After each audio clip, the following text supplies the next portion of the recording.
Olá, bem-vindo à Escola Bíblica do Ministério para a Língua Portuguesa da Segunda Igreja Batista em Richmond, Virgínia.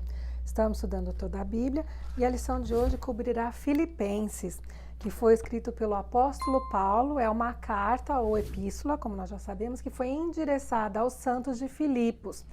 Encontramos essa informação no capítulo 1, verso 1. A data da carta é entre 60 e 63 depois de Cristo. Provavelmente durante a prisão domiciliar do apóstolo em Roma, mais próximo ao ano de 62 depois de Cristo. A igreja de Filipos foi organizada por volta de 50 a 51 depois de Cristo, durante a segunda viagem missionária do apóstolo Paulo. E o tema da carta, a alegria em Jesus Cristo.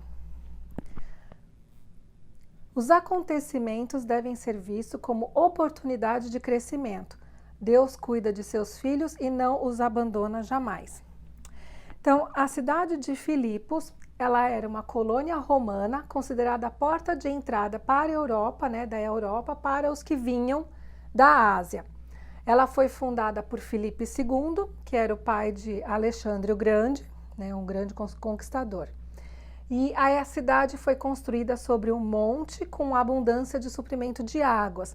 Você vai lembrar quando lê Atos, que quando Paulo e os outros viajantes foram para essa cidade, eles encontraram as pessoas e as mulheres orando no rio, As mulheres dessa cidade eram bem ativas e os deuses adorados, divindades romanas como Júpiter, Juno e Marte, e divindades itálicas e trácias.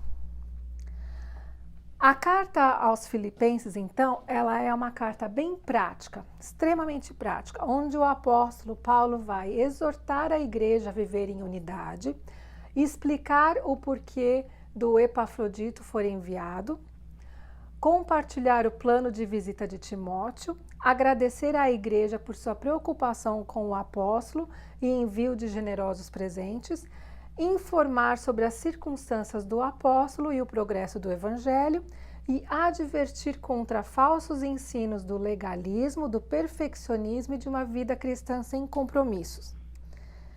Então, o apóstolo, ele escreve enquanto ele estava preso lá em Roma, prisão domiciliar.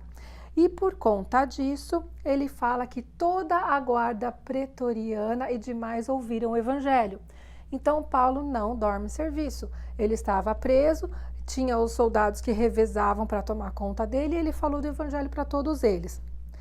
Nessa carta, Paulo também fala que nós devemos seguir o exemplo de Jesus. Ele fala que Jesus, sendo Deus, ele não foi orgulhoso, ele se esvaziou e ele tomou forma de humano. E ele foi servo e obediente até o final, e o final dele foi a morte em cruz.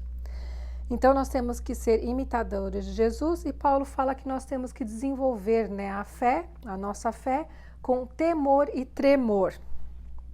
Aí ele vai advertir os filipenses contra os falsos mestres.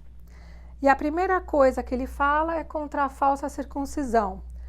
Você lembra, quem tem que ser circuncidado? Judeu. Circuncisão não é para gentil. A circuncisão do gentil é feita no coração pelo Espírito de Deus. O segundo ponto, legalismo. O que é legalismo? É você seguir um conjunto de regrinhas, de pode, não pode, só por religiosidade. Então, ele vai falar sobre isso.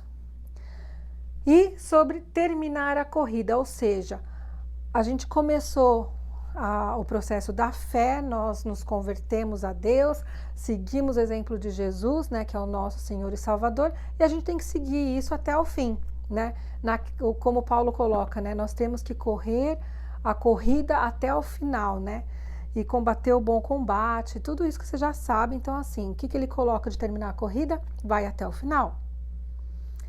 E principal motivo da carta, então, ele fala da alegria de ser cristão. Paulo repete 2 vezes ali no mesmo versículo que a gente tem que se alegrar e regozijar no Senhor. E que o Senhor é a nossa paz. Aí ele está terminando a carta, ele fala, finalmente, tudo que for verdadeiro, respeitável, justo, puro, amável, de boa fama, se algum louvor há, se alguma verdade existe, seja isso que ocupe o vosso pensamento. Por que será ocupar o pensamento? Porque lembra de onde brota qualquer ação, brota do pensamento. Você primeiro pensa para depois executar. Então, se isso aqui não é a matéria-prima, o final da obra não vai ser de boa fama, amável, puro, justo, respeitado e verdadeiro. E não vai gerar louvor, e não vai gerar nenhum proveito positivo. Então, por isso que ele fala que isso aqui tem que ocupar o pensamento, porque é do pensamento que a gente transforma em ação. Aí eu quero colocar aqui um versículo que, ao meu ver, é um dos versículos mais citados da Bíblia e mais citado fora de contexto. Tudo posso naquele que me fortalece. Quando a gente escuta essa frase assim solta, dá a impressão que nós somos super-homens e mulheres maravilhas. E não é verdade. 2 versículos antes disso, Paulo escreve que ele aprendeu a viver contente em toda e qualquer situação. Essa daqui é uma das lições mais difíceis que qualquer cristão tem para aprender. Porque aprender a viver em qualquer situação, a gente aprende. Nosso cérebro ele é programado para mudar e viver em qualquer situação. Agora, viver contente, aí a coisa muda de figura. E fazendo um sanduíche entre esses 2 textos, está, tanto sei estar humilhado, como também sei ser honrado.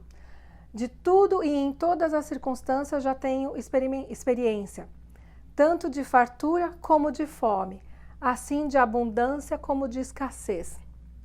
Agora faz sentido se eu coloco tudo junto, né? Que Paulo aprendeu a viver contente em qualquer situação, porque em qualquer situação, quem que fortalece é o Senhor, nosso Salvador Jesus Cristo. Tudo posso naquele que me fortalece. Quem que é aquele? É o nosso Deus que nos fortalece. E eu quero terminar dizendo que a alegria de Paulo estava enraizada em Cristo, bem assim como toda a sua vida. E nós temos que nos perguntar, onde está a nossa alegria?